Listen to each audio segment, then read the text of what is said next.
నమస్కారం BTV news కి స్వాగతం. ముందుగా ముఖ్యాంశాలు. మాజీ సీఎం జగన్ ను మాఫియా కింగ్ ఎస్కోబార్ తో పోల్చిన సీఎం చంద్రబాబు. తన 40 ఏళ్ల రాజకీయ ప్రస్థానంలో జగన్ వంటి నేతను ఎక్కడా చూడలేదన్న చంద్రబాబు, జగన్ లాంటి వ్యక్తి ఎస్కోబార్ తో పోలుస్తున్నానని చంద్రబాబు వెల్లడి. దేశంలో ఈ వ్యర్థాలు అధికంగా ఉత్పత్తి చేసే రాష్ట్రాల్లో ఏపీ టాప్ 3లో లేదని, ఈ జాబితాలో మన రాష్ట్రానిది 12వ స్థానమని డిప్యూటీ సీఎం పవన్ కళ్యాణ్ వెల్లడి. రాష్ట్రంలో పలుచోట్ల రీసైక్లింగ్ యూనిట్లు ఉన్నాయన్న పవన్, త్వరలోని ప్రతి జిల్లాలోనూ ఈ వ్యర్థాలు రీసైక్లింగ్ యూనిట్లు స్థాపిస్తామని స్పష్టీకరణ.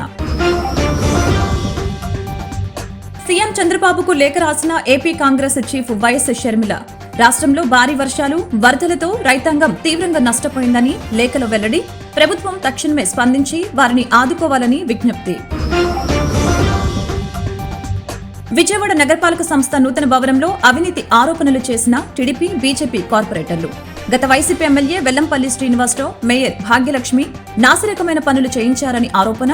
భవనంలో జరిగిన అవకతవకలపై నిజ నిర్ధారణ కమిటీ వేసి నిజాన్ని నిగ్గు తేల్చాలని వెల్లడి. ఏపీ అసెంబ్లీలో శ్వేతపత్రం విడుదల చేసిన సందర్భంగా సీఎం చంద్రబాబు నాయుడు ఆసక్తికర వ్యాఖ్యలు చేశారు. మాజీ సీఎం జగన్ ను కొలంబియా దివంగత మాఫియా కింగ్ పాబ్లో ఎస్కోబార్ గవేరియాతో పోల్చారు. తన 40 ఏళ్ల రాజకీయ ప్రస్థానంలో జగన్ వంటి నేతను ఎక్కడా చూడలేదని, అందుకే అతన్ని ఎస్కోబార్ తో పోలుస్తున్నానని చంద్రబాబు తెలిపారు. పాబ్లో ఎస్కోబార్ కొలంబియా దేశానికి చెందిన డ్రగ్ లార్డ్. అతనొక నార్కో టెర్రరిస్ట్.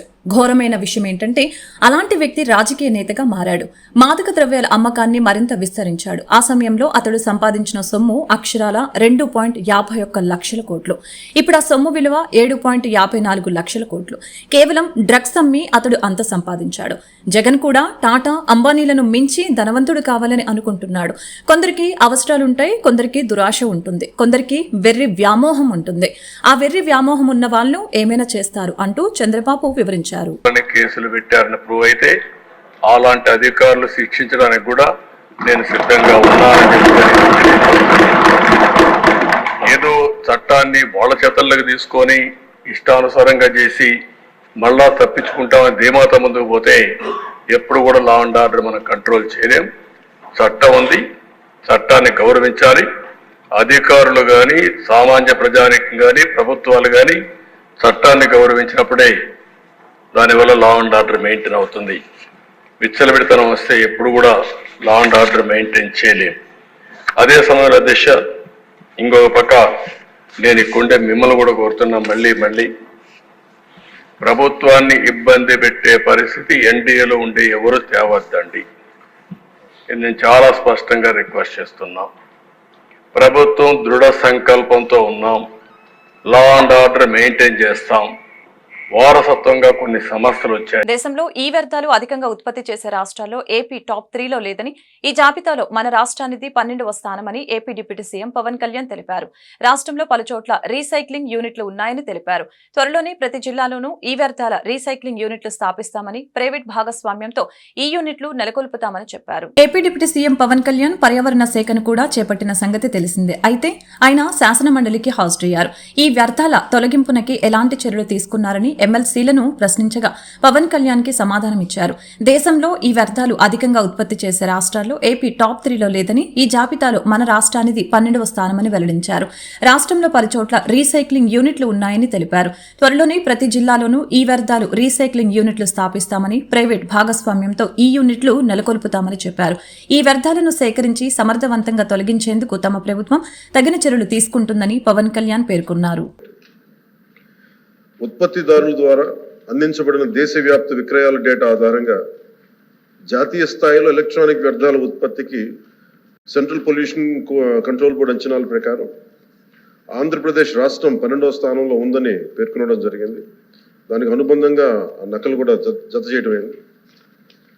భారత ప్రభుత్వ పర్యావరణ, అటవీ, వాతావరణ మార్పుల మంత్రిత్వ శాఖ ఎలక్ట్రానిక్ వ్యర్థాల నిర్వహణ నిబంధనలను తెలియజేసింది. ఆంధ్రప్రదేశ్లో 1 ఏప్రిల్ 2023 నుండి ఇప్పటి వరకు అమలు చేయబడుతుంది. ప్రస్తుతం ఎలక్ట్రానిక్ వ్యర్థాలను తరలించడం, రీసైకిల్ మరియు శుభ్రం చేయడానికి ఆంధ్రప్రదేశ్ రాష్ట్రంలో 6 ఎలక్ట్రానిక్ వ్యర్థాల రీసైకిలర్స్ వ్యర్థాల సేకరణ కోసం నమోదయ్యాయి. రాష్ట్రంలో ఉత్పత్తి అయ్యే మొత్తం ఎలక్ట్రానిక్ వ్యర్థాలను ఎలక్ట్రానిక్ వ్యర్థాల రీసైకిలర్స్ ద్వారా సేకరణ జరుగుతున్నది. ఎలక్ట్రానిక్ వ్యర్థాల రీసైక్లర్స్ వ్యర్థాలను ప్లాస్టిక్లు, విలువైన ఇతర లోహాల, ప్రమాదకర వ్యర్థాలు మరియు ఇతర పదార్థాలుగా విభజించడం జరుగుతుంది. ప్లాస్టిక్ వ్యర్థాలను గ్రాన్యూల్స్ గాను, పెల్లెట్స్ తయారీ కోసం ప్లాస్టిక్ వ్యర్థాల ప్రక్రియ యూనిట్కు తరలించడం జరుగుతూ ఉంటుంది.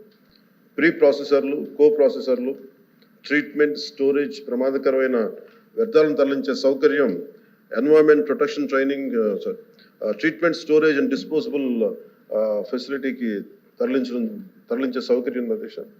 ఎలక్ట్రానిక్ వ్యర్థాల రీసైక్లింగ్ యూనిట్ల ద్వారా విలువైన ఇతర లోహాలు సంగ్రహించడం అవుతుంది. మరి ఇనర్ట్ మెటీరియల్ తరలించడానికి తదుపరి శాస్త్రీయ ట్రీట్మెంట్ కోసం TSDFకి అంటే ట్రీట్మెంట్, స్టోరేజ్, డిస్పోజల్ ఫెసిలిటీకి దీన్ని తరలించబడుతుంది. మరిన్ని వివరాలన్నీ అనుబంధంలో జతచేయండి. ఇటీవల రాష్ట్రంలో భారీ వర్షాలు, వరదలతో రైతాంగం తీవ్రంగా నష్టపోయిందని ప్రభుత్వం తక్షణమే స్పందించి వారిని ఆదుకోవాలని ఏపీ కాంగ్రెస్ చీఫ్ షర్మిల ముఖ్యమంత్రి చంద్రబాబుకు లేఖ రాశారు. ముఖ్యంగా కోస్తా జిల్లాలో వర్షాలు, వరదలతో రైతులు అతలాకుతలమయ్యారని తెలిపారు. కాలం చెల్లిన అస్తవ్యస్తంగా మారిన కాలువల నిర్వహణ కారణంగా పంట పొలాలు నీట మునిగాయని, తీవ్ర స్థాయిలో పంట నష్టం జరిగిందని షర్మిల వివరించారు. వరద ప్రభావిత ప్రాంతాల్లోని రైతుల దుస్థితి పట్ల మీ కేబినెట్ సహచరులు కానీ, స్థానిక ఎమ్మెల్యేలు, ఎంపీలు కానీ ఒక్కరు కూడా మాట్లాడకపోవడం నిరాశ కలిగించింది. మీ ప్రభుత్వం గుప్పించిన హామీలు, వాగ్దానాలకు మీరు వ్యవహరిస్తున్న తీరు విరుద్ధంగా ఉంది. కాంగ్రెస్ పార్టీ తరపున మిమ్మల్ని గట్టిగా కోరుతున్నది ఏంటంటే రైతుల కష్టాలను రాష్ట్ర ఎమర్జెన్సీగా ప్రకటించండి. రైతులకు జరిగిన నష్టాన్ని అంచనా వేసి తగిన నష్టపరిహారం చెల్లించేందుకు వీలుగా వెంటనే పలు బృందాలను ఏర్పాటు చేసి క్షేత్రస్థాయి పరిశీలనకు పంపండి. కాలువల నిర్వహణ సరిగ్గా లేకపోవడం వల్లనే పంట పొలాల మునకకు దారితీసింది. గత ప్రభుత్వం కాలువల నిర్వహణను విస్మరించింది. కాలువల మరమ్మతుల్ని ఉద్దేశించి నిధుల్ని గత ప్రభుత్వం దారి మళ్లించింది. వెంటనే కాలువల మరమ్మతులకి నిధులు కేటాయించాలని మీ ప్రభుత్వాన్ని కోరుతున్నాం. అంతేకాదు గత ప్రభుత్వం రైతులకు ధాన్యం సేకరణ బకాయిలు చెల్లించకుండా ఇబ్బందులకి గురిచేసింది. ఇప్పుడు వర్షాలు, వరదలతో సతమతమవుతున్న ఆ రైతులకి బకాయిలు కూడా చెల్లించాలని కూటమి ప్రభుత్వాన్ని డిమాండ్ చేస్తున్నానని షర్మిల తన లేఖలో వివరించింది.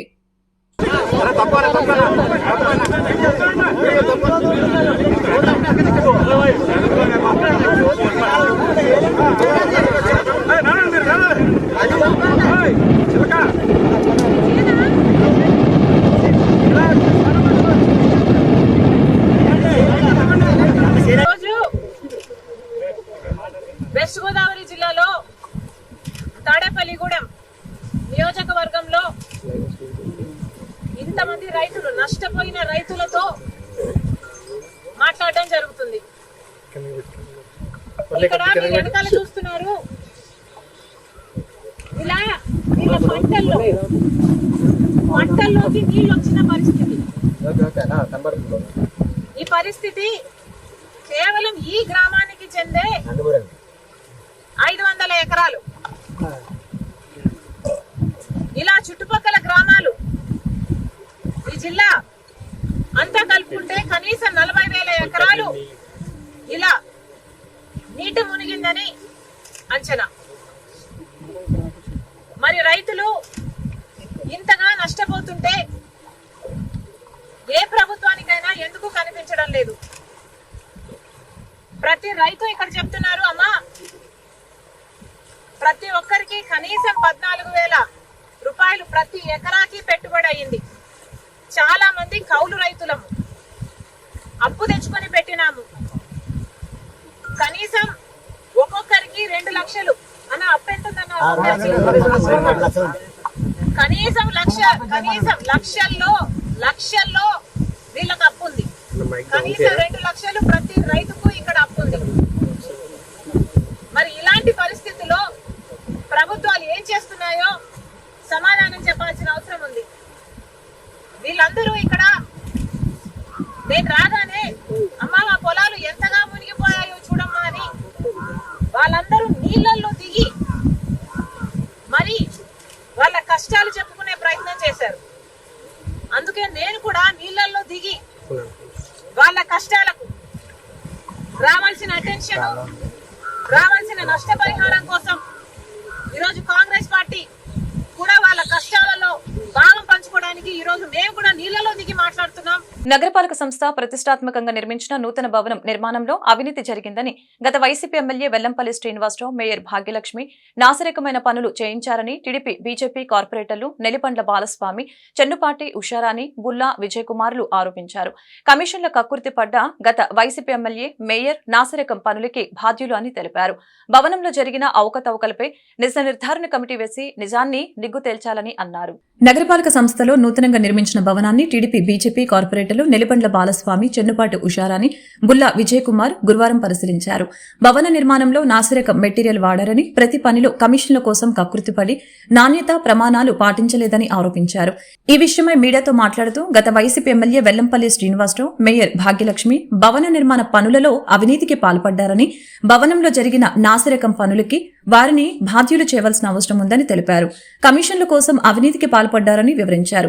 జరిగిన అవినీతిని ఎమ్మెల్యేలు సుజనా చౌదరికి, బోండా ఉమాకు, గద్దె రామ్మోహన్ కి తెలియజేస్తామని, నిజ నిర్ధారణ కమిటీ వేసి ఎంత అవినీతి జరిగిందో తేలుస్తామని తెలిపారు. పరిశీలించడానికి బీజేపీ కార్పొరేటర్ మా సోదరుడు బుల్లా విజయ్ కుమార్ గారు, మా సోదరుని చెన్నుపాటి ఉషారాణి గారు కార్పొరేటర్ గారు, నేను వచ్చి నిర్మాణం జరిగినటువంటి ఫ్లోర్ల్లో వర్క్లు ఎలా జరిగినాయి అనేది పరిశీలించాం.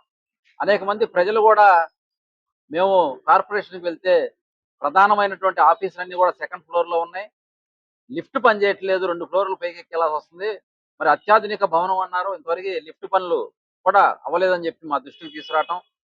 అలాగే సెకండ్ ఫ్లోర్లో సుమారుగా 3.5 కోట్ల రూపాయలతో 2,70,00,000 రూపాయలు 2,70,00,000 రూపాయలు 2,70,00,000 రూపాయలు ఇంటీరియర్లు, అలాగే సుమారుగా 1,60,00,000 స్లాబులకి, అంటే సుమారుగా 4 కోట్లు పైచిలుకుతో సెకండ్ ఫ్లోర్ నిర్మాణంలో వాడామన్నారు.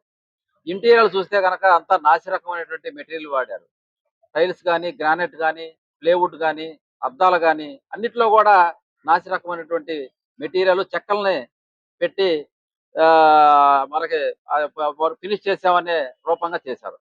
దీనిలో గత మాజీ ఎమ్మెల్యే వెల్లంపల్లి శ్రీనివాసరావు సహచరులే టెండర్లతో చేదిక్కించుకొని మేయర్ సహకారంతో, వెల్లంపల్లి శ్రీను సహకారంతో వీళ్ళందరూ కూడా కాంట్రాక్టుల దగ్గర ఎంత అని చెప్పి కమిషన్లు మాట్లాడుకొని వాళ్ళకి టెండర్స్ కట్టబెట్టారు. వాళ్ళు అంటే వీళ్ళ నాయకుడు జగన్మోహన్ రెడ్డి వాళ్ళ దొంగ, మరి వాళ్ళ నాయకుడే దొంగ అయినప్పుడు కింద స్థాయిలో ఉన్న వాళ్ళు అందరూ కూడా వాళ్ళ బుద్ధులు కూడా అలాగే ఉంటాయి. కాబట్టి దాన్ని ఇక్కడ చూపించి, చేతివాటం చూపించి సెకండ్ ఫ్లోర్ లో చూస్తే గనక చాలా అంబియన్స్ అనేది లేదు, మంచి అట్మాస్ఫియర్ అనేది లేకుండా నిర్మాణం చేశారు. అంతా కూడా అక్కడంతా అస్తవ్యస్తంగా ఉంది. అంతా కూడా అక్కడ 1.5-1.5 అయ్యే పనులు 4.5 కోట్ల రూపాయలతో, అంటే సుమారుగా 3 కోట్ల రూపాయల అవినీతి దీనిలో జరిగిందంటానికి మన కళ్ళతో చూస్తే ఎవరికైనా అర్థమవుతుంది. కనీసం లిఫ్ట్ సౌకర్యం కూడా ఇంకా ఏర్పాటు చేయనందుకు చాలా చింతిస్తున్నాం. వెల్లంపల్లి శ్రీనివాసరావు గారు పూర్తిగా ఇక్కడ జరిగినటువంటి అవకతవకలు ఏదైతే ఉన్నాయో దాంట్లో ఇప్పుడున్నటువంటి మేయర్ రాయన్ భాగ్యలక్ష్మి గారు, అప్పుడున్నటువంటి వెల్లంపల్లి శ్రీనివాసరావు గారు వీళ్ళందరూ కూడా బాధ్యత వహించాలి. నాసి రకమైనటువంటి టోటల్ గా ఈవెన్ పెయింట్ కానీ, లేకపోతే వుడ్ విషయంలో కానీ, డోర్ల విషయంలో కానీ, ఏసీ విషయంలో కానీ, కరెంటు విషయంలో కానీ అన్ని కూడా అవకతవకలు జరిగినాయి. ఈ రోజున మేమందరం కూడా కలిసి దీన్ని ఎంపీ గారి దృష్టికి, అలాగే ముగ్గురు ఉన్నటువంటి మా బీజేపీ ఎమ్మెల్యే సుజనా చౌదరి గారి విషయంలో దృష్టికి, అలాగే బోండా ఉమామహేశ్వర సెంట్రల్ నియోజకవర్గంలో, తూర్పు నియోజకవర్గంలో ఉన్నటువంటి గద్దె రామ్మోహన్ గారి దృష్టికి మేమందరం కూడా ఈ విషయం తీసుకెళ్లి దీన్ని నిజ నిర్ధారణ కమిటీ వేసి ఇప్పుడున్నటువంటి రాయన భాగ్యలక్ష్మి గారు మేయర్ గారికి ఎట్టి పరిస్థితుల్లో దీనికి బాధ్యత వహించేలాగా చర్యలు తీసుకోవాలని చెప్పేసి మేము డిమాండ్ చేస్తున్నాం. దీంట్లో ఎంత వరకు ముడుపులు మారినాయి, చేతులు మారినాయి అనేది నిజ నిర్ధారణ కమిటీ వేసి దీనికి వెలికి తీసేటువంటి కార్యక్రమం చేపడతాం. ఎట్టి పరిస్థితుల్లో గవర్నమెంట్ సంబంధించినటువంటి డబ్బులు ఇవన్నీ అప్పటికప్పుడు ఇవన్నీ కూడా టెండర్లు వేయించి చేయించాల్సినటువంటి పని ఏం జరిగింది? అసలు పని పూర్తిగా జరగల. కానీ ఒక్క ఫ్లోర్ కి 1 కోటి రూపాయలు అవ్వాల్సింది 3 కోట్లు చెల్లించారు. అటు ఏసీల విషయంలో కానివ్వండి, పెయింట్ విషయంలో కానివ్వండి, ఇంటీరియర్ విషయంలో ఒక్కొక్క ఫ్లోర్ కి 3 కోట్లు. ఇక్కడ సామాన్యంగా ఎవరన్నా చూస్తే, సామాన్యంగా ఎవరు ఏ పనులు తెలియనోడు కూడా చూస్తే 1 కోటి రూపాయలు అవుతానని చెప్తున్నారు. ఇవాళ 3 కోట్లు చెల్లించారు. దాంట్లో ఎమ్మెల్యేకి, అంతకుముందు ఎమ్మెల్యే వెల్లంపల్లి శ్రీనివాసరావు గారికి, మేయర్ గారికి ఎంత ముడుపులు మారినాయి అనేది ఇది నిజ నిర్ధారణ కమిటీ వేసి బయటికి తీస్తామని చెప్పి సందర్భంగా తెలియజేసుకుంటాం. ఏపీ ముఖ్యమంత్రి చంద్రబాబు ఈ రోజు రాత్రి ఢిల్లీ పయనం కానున్నారు. శుక్రవారం రాత్రి 8 గంటలకు చంద్రబాబు ఢిల్లీ చేరుకుంటారు. శనివారం ఢిల్లీలో జరిగే నీతి ఆయోగ్ సమావేశానికి ఆయన హాజరు కానున్నారు. ప్రధాని నరేంద్ర మోదీ అధ్యక్షతన జరిగే ఈ సమావేశంలో ఏపీకి సంబంధించిన అనేక అంశాలపై సీఎం చంద్రబాబు గలం వినిపించనున్నారు. ముఖ్యంగా పోలవరం అంశాన్ని కేంద్రం పెద్దల ఎదుట ప్రస్తావించనున్నారు. కొత్త డయాఫ్రమ్ వాల్ నిర్మాణానికి నీతి ఆయోగ్ ముందు ప్రతిపాదనలు ఉంచనున్నారు. ప్రాజెక్టు ఎత్తు తగ్గించకుండా గతంలో నిర్దేశించిన మేరకే కట్టుబడి ఉండాలని ఏపీ కేబినెట్ సమావేశంలో తీర్మానించిన అంశాన్ని కూడా ఆయన కేంద్రానికి వివరించనున్నారు. నీతి ఆయోగ్ సమావేశం ముగిసిన అనంతరం అదే రోజు సాయంత్రం విజయవాడకు తిరిగి రానున్నారు. Anakapalli BJP MP CM Ramesh కేంద్ర బడ్జెట్ పై లోక్సభలో ప్రసంగించారు. కేంద్ర బడ్జెట్ లో ఏపీకి కేటాయింపులు చేసి ఆక్సిజన్ అందించారని కొనియాడారు. జగన్ కు ఒకసారి అవకాశం ఇస్తే రాష్ట్రం మొత్తం దోచేశారని, ల్యాండ్, శాండ్, మైనింగ్, లిక్కర్ లో దోపిడీ చేశారని విమర్శించారు. ఒక ఆర్థిక ఉగ్రవాది సీఎం అయితే రాష్ట్రం ఎలా నష్టపోతుందో చూశామని సీఎం రమేష్ పేర్కొన్నారు. జగన్ దోపిడీకి సహకరించిన అధికారులపై కేంద్రం చర్యలు తీసుకోవాలని కోరారు. ఏపీలో జరిగినట్లు మరే రాష్ట్రంలోనూ జరగకుండా చర్యలు తీసుకోవాలని అన్నారు. ఏపీలో విడుదల చేస్తున్న శ్వేతపత్రాల్లోని అంశాలపై విచారణ జరిపించాలని సీఎం రమేష్ డిమాండ్ చేశారు. ల్యాండ్ లో, శాండ్ లో, మైనింగ్ లో, భూముల్లో, లిక్కర్ లో అంటే ఒకటి కాదు సార్, చెప్తే ఇంకొక గంట సేపు చెప్పాల్సి వస్తుంది. ఆంధ్రప్రదేశ్ ఈరోజు రాష్ట్రంలో ఎంత అప్పులు చేసినారు, ఎంత అవుట్ స్టాండింగ్ బిల్స్ ఉన్నాయో కూడా ఈరోజు పరిస్థితి తెలియదు సార్. ఎందుకంటే ఎవరైనా కరప్షన్ చేస్తే మనం ఆపగలుగుతాం. ఒక నేరస్తుడు, ఒక ఆర్థిక ఉగ్రవాది ముఖ్యమంత్రి అయితే రాష్ట్రం ఏ విధంగా చెడిపోతుందో 5 సంవత్సరాలు మనం కళ్ళారా చూసాం సార్. అక్కడ జరిగిన పరిస్థితి, ఎవరైతే రాష్ట్రం ఈ పరిస్థితి అయ్యేదానికి అధికారులు సహకరించారో వారిని తప్పకుండా కేంద్ర ప్రభుత్వం వారిపైన చర్యలు తీసుకొని ఇంకా ఏ రాష్ట్రంలో కూడా ఈ విధంగా జరగకూడదని చెప్పేసి తెలియజేస్తున్నాను సార్. అక్కడ జరిగిన ఏదైతే వైట్ పేపర్స్ ముఖ్యమంత్రి గారు రిలీజ్ చేశారో ఇవన్నీ స్టేట్ లో ఎంక్వైరీ చేయాలి. దానికి ఎవరైతే అధికారులు సహకరించారో వారిని ఇక్కడ సిబిఐ, ఈడీ, విజిలెన్స్ ఈ 3 కూడా ఎంక్వైరీ చేసి ఆంధ్రప్రదేశ్లో దోచిన సొమ్మంతా, ప్రజల సొమ్మంతా కూడా మళ్ళీ ఆంధ్రప్రదేశ్లో ఇప్పుడుండే పరిస్థితికి డబ్బులంతా తీసుకొని వాళ్ళు ఏ రాష్ట్రంలో, ఏ దేశంలో దాచిపెట్టినా కూడా ఆ డబ్బులంతా తెచ్చి ఆంధ్రప్రదేశ్ డెవలప్మెంట్ ఖర్చు పెట్టాలి సార్. మంత్రి గారు ఆంధ్రప్రదేశ్ క్యాపిటల్ లేదని చెప్పేసి 2014లో ఏదైతే బడ్జెట్లో పెట్టారో ప్రధానమంత్రి గారు వచ్చి అక్కడ ఫౌండేషన్ వేసి ఆంధ్రప్రదేశ్ అమరావతి క్యాపిటల్ పైన ప్రపంచ దృష్టి అంతా అక్కడ ఉంటే అక్కడ డెవలప్ జరిగితే ఈయన ముఖ్యమంత్రి అయిన తర్వాత ఆంధ్రప్రదేశ్లో అమరావతి వస్తే ఎన్డీఏ గవర్నమెంట్కి పేరు వస్తుందనే ఉద్దేశంతో, చంద్రబాబు నాయుడుకి పేరు వస్తుందనే ఉద్దేశంతో, నరేంద్ర మోడీ గారికి పేరు వస్తుందనే ఉద్దేశంతో అక్కడ క్యాపిటల్ను గవర్నమెంట్ ప్రాపర్టీ సార్, ఇది జగన్మోహన్ రెడ్డి ప్రాపర్టీ కాదు. వివేక హత్య కేసులో మాజీ డ్రైవర్ దస్తగిరి అప్రూవర్ గా మారిన సంగతి తెలిసిందే.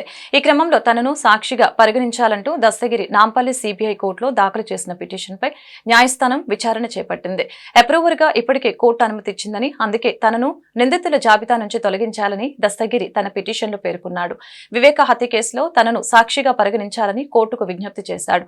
సిబిఐ ఛార్జిషీట్ లోనూ తనను సాక్షిగా పేర్కొన్నారన్న విషయాన్ని కోర్టు దృష్టికి తీసుకువెళ్లాడు. దస్తగిరి పిటిషన్ లోని అంశాలను పరిగణలోకి తీసుకున్న సిబిఐ న్యాయస్థానం వివేక హత్య కేసు నిందితుల జాబితా నుంచి దస్తగిరి పేరును తొలగిస్తూ కీలక నిర్ణయం తీసుకుంది. ఏపీ శాసనసభ సమావేశాలు జరుగుతూ ఉంటే పాల్గొనకుండా జగన్ ఢిల్లీ పారిపోయి అక్కడ ధర్నా చేసి అబాసు పాలయ్యారని మాజీ మంత్రి దేవినేని ఉమా పేర్కొన్నారు. సిబిసిఐడి, ఈడీ విచారణ జరుగుతుందని, వైకాపా నాయకులు చేసిన పాపాలకు తగిన మూల్యం చెల్లించుకోవాల్సి వస్తుందని, తప్పు చేసిన వారికి చట్టబద్ధంగా శిక్ష పడాల్సిందేనని పేర్కొన్నారు. గొల్లపూడిలో మాజీ మంత్రి దేవినేని ఉమా కార్యాలయంలో మాట్లాడుతూ రెడ్ బుక్ అంటూ జగన్ కలవరిస్తున్నారని, ఆయన చేసిన దుర్మార్గాలే అందులో ఉన్నాయని పేర్కొన్నారు. శాంతి భద్రతలపై చంద్రబాబు శ్వేతపత్రం విడుదల చేస్తూ ఉంటే తాడేపల్లి ప్యాలెస్ లో ఉన్న జగన్ ఎందుకు పాల్గొనలేదని ప్రశ్నించారు. వినుకొండలో జరిగిన ఘటనకు రాజకీయ రంగు పులిమి వారిని పరామర్శించేందుకు వెళ్లి అక్కడ పథకాల గురించి మాట్లాడటం సిగ్గుచేటని తెలిపారు. తప్పుడు ప్రచారాలతో బురద చల్లే కార్యక్రమంలో భాగంగా ఢిల్లీ వెళ్లి ధర్నా చేశారని, అక్కడ చనిపోయిన 36 మంది పేర్లు అడిగితే సమాధానం చెప్పలేకపోయారని దుయ్యబట్టారు. వైకాపా ప్రభుత్వంలో కూటమి కార్యకర్తలపై కేసులు పెడితే వాటిని చంద్రబాబు వివరాలతో సహా చూపించారని తెలిపారు. అవినీతిపరుడు నేరస్తుడు అయిన వ్యక్తిని శాసనమండలిలో నాయకుడిగా ఎన్నుకోవటం నేర ప్రవృత్తిని బయటపెడుతుందని తెలిపారు. అవినీతి అరాచక పాలనకు 11 సీట్లతో ప్రజలు బుద్ధి చెప్పినా జగన్లో మార్పు రాలేదని తెలిపారు. వైకాపా భూస్థాపితం అవటానికి ఎంతో కాలం పట్టదని తెలిపారు. అమరావతి ప్రజా రాజధానికి బడ్జెట్లో నిధులు కేటాయింపు చేస్తే జగన్ నోటి నుంచి ఒక్క మాట రాలేదని తెలిపారు. 5 ఏళ్ల వైకాపా పాలనలో జరిగిన మద్యం కుంభకోణంలో అన్ని వాస్తవాలు బయటకొస్తాయని, లెక్కలు లేకుండా నగదు రూపంలో కోట్లాది రూపాయల లావాదేవీలు జరిపారని తెలిపారు. కొన్ని సంవత్సరాలు 4 సంవత్సరాల పైగా పోరాటం చేసి ఇవాళ అమరావతి ప్రజా రాజధానిలో 15,000 కోట్ల రూపాయలు పనులు జరగబోతా ఉంటే బడ్జెట్ కేటాయింపులు వస్తే జగన్ రెడ్డి నోట ఒక్క మాట రాదు. ఇవాళ పోలవరం డ్యామ్ నేషనల్ ప్రాజెక్ట్, జాతీయ ప్రాజెక్ట్ నిధుల బాధ్యత మాదే. గత 5 సంవత్సరాలు తెలుగుదేశం ప్రభుత్వ హయాంలో 11,527 కోట్ల పనులు జరిగితే 3% పనులు వైసీపీ హయాంలో జరగాల. ఇవాళ పూర్తి బాధ్యత కేంద్ర ప్రభుత్వం, మేము రాష్ట్ర ప్రభుత్వంతో పనులు చేపిస్తున్నాం. పూర్తి స్థాయిలో నిధులు ఇస్తాం. గతంలో ఇచ్చాం. గతంలో ఇచ్చిన డబ్బులు రిహాబిలిటేషన్ ఖర్చు పెట్టాం, ల్యాండ్ ఎక్విజిషన్ ఖర్చు పెట్టాం, ప్రాజెక్టు ఖర్చు పెట్టాం, డయాఫ్రమాల్ కట్టడానికి ఖర్చు పెట్టాం, స్పిల్వే పూర్తి చేయడానికి ఖర్చు పెట్టాం, గేట్లు తయారీ ఖర్చు పెట్టాం, మొత్తం ఎక్స్కవేషన్ ఖర్చు పెట్టాం. అన్ని పనులు కూడా పోలవరం ఇరిగేషన్ ప్రాజెక్టులో కేంద్రం ఇచ్చిన డబ్బులు అన్ని విభాగాలకే చంద్రబాబు నాయుడు గారి ప్రభుత్వం, ఆనాడు తెలుగుదేశం ప్రభుత్వం ఖర్చు పెట్టడం జరిగింది. ఇవాళ పూర్తిగా మాది బాధ్యతని, ఇది జాతీయ ప్రాజెక్టు, లైఫ్ లైన్ ప్రాజెక్టు, జాతీయ భద్రత, ఆహార భద్రత ఇచ్చే ప్రాజెక్ట్ అని ఆర్థిక శాఖ మంత్రి గారు చెప్తే గత 5 సంవత్సరాలు విషన్ నిమ్మారు. ప్రాజెక్ట్ ఎందుకు తీసుకున్నారు, ఎందుకు పనులు చేశారు, పోలవరం ప్రాజెక్ట్ ఎప్పుడవుతుందో చెప్పలేము, మాకు తెలియదు, మాకు అర్థం కావట్లేదు, ఇన్ని పిచ్చి మాటలు మాట్లాడిన ఆనాటి మంత్రులు వాళ్ళు ఏం మాట్లాడతారని, ఏం సమాధానం చెప్తారని కూడా నేను అడుగుతున్నా.